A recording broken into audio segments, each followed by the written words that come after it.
বিশ্ব বাণিজ্যের সবচেয়ে গুরুত্বপূর্ণ জলপথের অবস্থা এখন অত্যন্ত ঝুঁকিপূর্ণ। যে কোনো মুহূর্তে জ্বলে উঠতে পারে যুদ্ধের আগুন। একদিকে পরাশক্তি আমেরিকা, অন্যদিকে প্রতিরোধী মরিয়া ইরান। মাঝখানে ঝুলছে বিশ্ব অর্থনীতির ভাগ্য। খেলার শুরুটা হয়েছিল গত জুনে।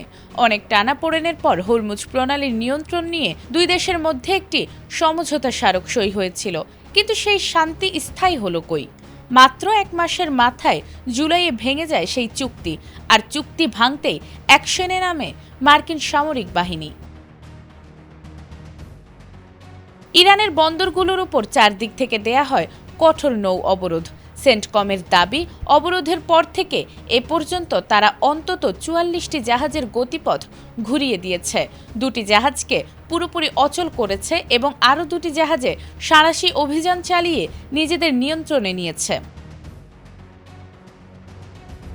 যুক্তরাষ্ট্রের এমন আগ্রাসী পদক্ষেপে ক্ষুব্ধ ইরান সরাসরি যুদ্ধের হুঁশিয়ারি দিয়েছে।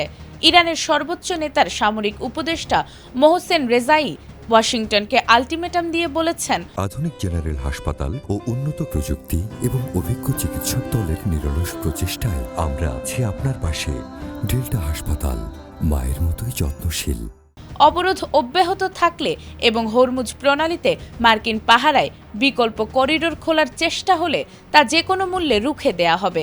আচরণ পরিবর্তন না করলে মার্কিন জাহাজ ও সেনারা গুরুতর ক্ষয়ক্ষতির মুখে পড়বে বলেও তিনি হুঙ্কার দেন।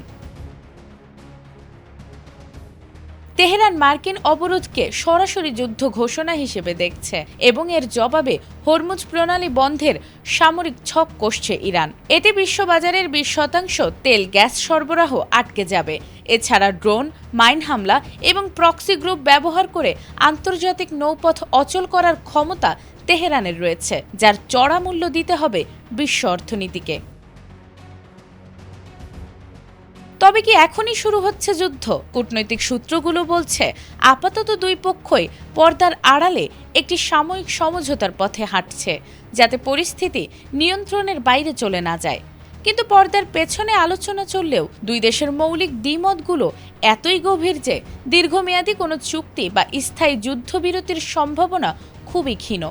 Iran will not have a nuclear weapon, and they can't have a nuclear. Nazmun Nahar জান্নাত, এটিএন বাংলা।